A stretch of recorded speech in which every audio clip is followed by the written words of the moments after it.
Hello, everyone. So today we're going to talk about meditation and just a little bit of background to hopefully help you feel empowered to start a meditation practice if you haven't started one already.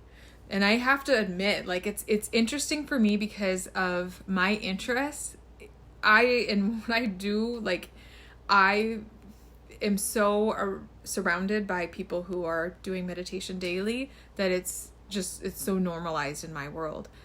And yet I also know I live in a really rural community. I grew up here and I know that it's not like my parents are meditating. It's not like my brothers are meditating. And if people are, they might be afraid to admit it because it's not something people are clearly saying hey, I went out for a run and they're posting pictures of that on Instagram and Facebook, but you don't see that many people around here doing the same with meditation. And maybe I should start doing that so I normalize it a little bit more. I don't know. I'm not very good about that, but I don't really do a good job of taking pictures of myself and putting on things.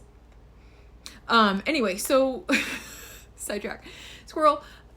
Anyway, but my point being, in my surrounding, the reason why it's so normal to me is because I understand the benefits of it, and it's just something that people have felt the benefits from.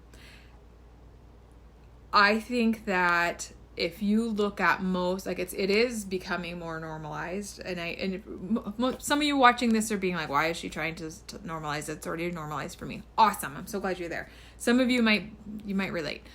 But if you look at many elite athletes, if you look at executives of big companies, if you look at some of the top performers in their field, most of them have incorporated a meditation practice into their lives. And it's because they have understood the science behind it and they know the effects that it's having on their performance. And so it's not just about, sitting in one place and that's it. It's really about how does that transfer into your everyday life, into your purpose, meaning, happiness, and productivity. And it's huge. It's so huge. And so I'll just give you a little bit of a story about how my journey to meditation and how I do it now. My son, who's supposed to be graduating tomorrow, when he was first born, I stumbled across Zen meditation book. I loved to read.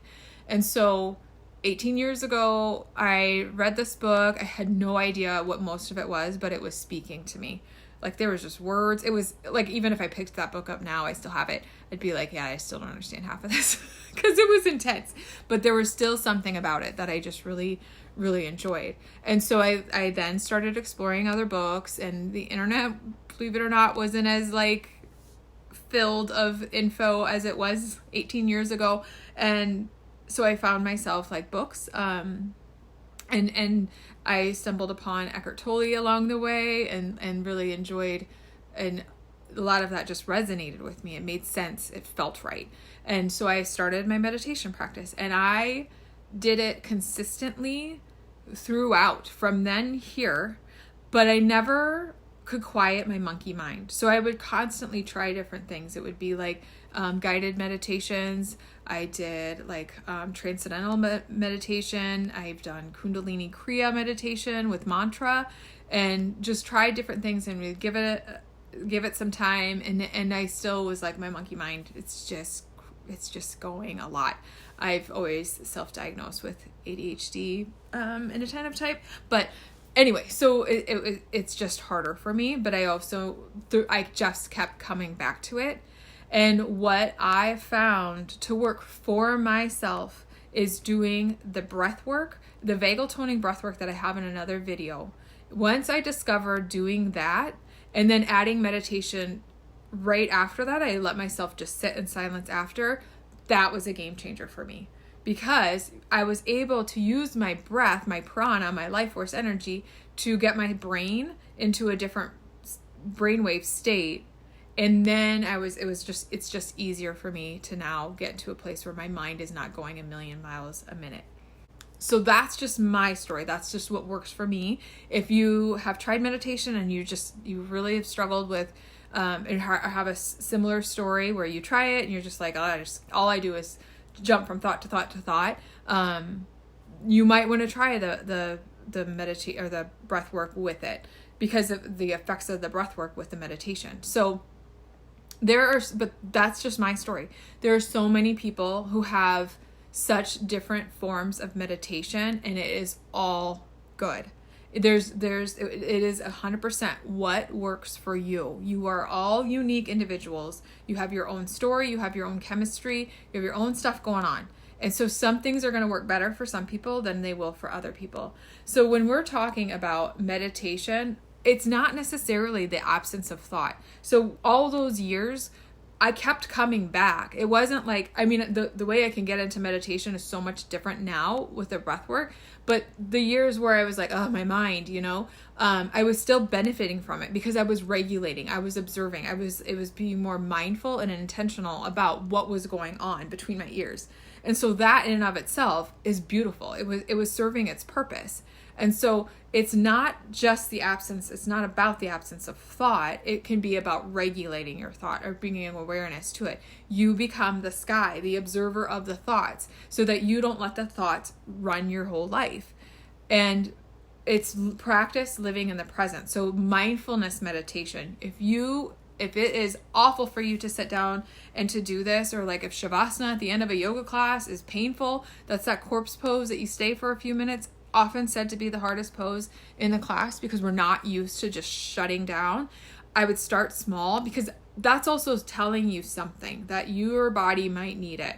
If it's super hard for you, then your pendulum of energy might be swung in this way off to the side that's like, all right, we need a little bit more balance. So try it just for a few minutes. It doesn't have to be, a ton. Find something that works for you. Their guided meditations might be perfect, where it's telling your brain where to focus.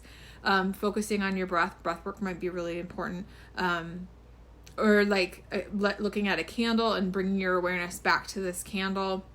There's all sorts of different things. There's a loving kindness meditation that I have recorded on here as well. So just try something like that. But also you can do a walking meditation. So you're walking and you're just ever present. You are fully bringing your awareness back to the moment. Your every single footstep on, like, how does that feel? You're connecting with that. What's going on in your body? What do you hear? Just you are bringing your awareness completely to this moment. And I will go over some of the benefits of this so that if you weren't a believer, maybe you will be, because it is the mind-body connection. So not only will you feel more peace, you're going to tap into your parasympathetic, your rest and digest, the optimal place where we want to be most of the time, your system, so that you can really function, your body can function and mind function at its best. But it's been proven to lower blood pressure, lower heart rate, increase awareness, increase attention and focus. So me with my ADHD brain that I've self-diagnosed, I don't really, but then it will actually, there's so many studies that show it changes the gray matter in our brain. It can shrink the amygdala so that fight or flight response, little almond-shaped thing in our brain, it can make it less reactive so that we can go to our prefrontal cortex. The prefrontal cortex can get stronger, so our executive functioning gets stronger, increase clarity in thinking and perception, lower anxiety, prefrontal cortex activation. And so it does all of this, and there's so many amazing studies. Like in 2009, there was a study that increased gray matter. So the prefrontal cortex of 50-year-old meditators had the same gray matter as 25-year-olds. Increased memory and attention. They actually can show concrete changes in our brain functioning, because when we become meditators. And so this is why, and even our creativity, when we're able to get our brain waves and our heart online and all of our system working optimally, this is why it's so important to do. So that's why the creatives, the writers, the executives, the sports, all of these people that need to get in their zone we all want to get in the zone. It feels really good to like lose ourselves in something that we really love and to just have it flow naturally. I mean, finding all the beautiful little moments in life, like all of that is just phenomenal, right? We can all do that. And the way that we can train ourselves to get into that, into the zone, into the flow, is by meditation, and is by quieting the mind, quieting whatever's going on. Because even if you sit and your mind's going a million miles, you're at least aware of it. Whereas like when you're going throughout the day, it's still doing that, but we're often like reacting to it. We're letting it tell us what to do. It's like that's the programming and we're the robot and it's guiding us. And we don't, I mean, that's fine as long as it's those things are telling us what we are aligned with our goals and our dreams for our life. So when we're able to practice this and to have a meditation practice and to devote our time to doing that, then it just puts us back into the driver's seat. It makes us more intentional with our lives and puts our system, mind, body, spirit. So that, okay, also like if you are someone who has prayer, you could sit down and pray with intention. That's meditation too. That can be a form of meditation. So you can use this. That's what I love about it. It's like, what speaks to you? Your unique individual passions, values, use that. Use it. And that can be your meditation. And how, like, who doesn't want to do that? And so knowing if you're going to start this, and I have a video on the importance of a daily practice, and this would be something that I would say, you're brushing your teeth, you're going to meditate. And you don't have to start out, like if you're going to commit to something, this is one of those things where we're talking about like habit formation or learning to trust ourselves. Start small. If you know you're not going to do 20 minutes a day, then don't set yourself up for failure and repeat that story and narrative going on in your brain. Start small. Do something that you know you can do. 5 minutes a day. I would recommend doing it earlier in the day just because your brain isn't already pulled in a million different ways, and you're just going to have more of a tendency to stick with it. You can do it in bed, like you can put in ear pods and do a guided meditation in bed before you even get out of bed. You can do breath work. Just sit up in your bed and do it. So commit to it, but no, okay, this is a trick that I'll let you know of, and you probably experience this in other things when you've tried to incorporate something every day. Around day 21 of something, you have this little like fear ego that comes in and says like, this isn't working, this isn't worth it, you should just stop. And that's pretty consistent. Like with the clients that I work with in my business, it's pretty consistent. Day 21 comes along and it's like, yep, this is all a joke, blah, blah, blah. And if you can keep with it through that, then that's where the magic happens. Then it's like, okay, yep, I got it. We're doing this. So just notice that, like there's going to be at first, everything just takes a little bit of time. It's a practice. And then what you're doing it for 3 weeks. And then it's like that voice of like, no, this is not it. We can stop. Keep doing it. And then I promise you, and just notice, it'll be like the subtle things. Like one client was talking about how like, I don't get mad in traffic anymore. There's just these subtle things that actually make all the difference in the world that you'll notice shift for you. And the more that you do it, the more of an impact it has on you. And so I would love to just like take an hour and do a whole or more like on just like the benefits of this. I love that Western and Eastern philosophies are coming together. There's like the Western medicine they can no longer deny the effects of this, of meditation and mindfulness and breath work. It's there. It's proving itself. It's scientific now. And so this is being prescribed. This is something that if you go to a therapist or you go to your doctor, they might recommend as a way for to reduce anxiety. So I guess my hope is that even after hearing this, and it will become something that you feel more empowered to do, that like there's no real messing it up. There isn't. Just dedicate your time to it and give it a try. And then hopefully we'll get to a place, just like with mental health. Remember like when it used to be like weird or taboo to go to a therapist? Hopefully we're over that. And I hope the same thing for like meditation and some of these mind-body practices.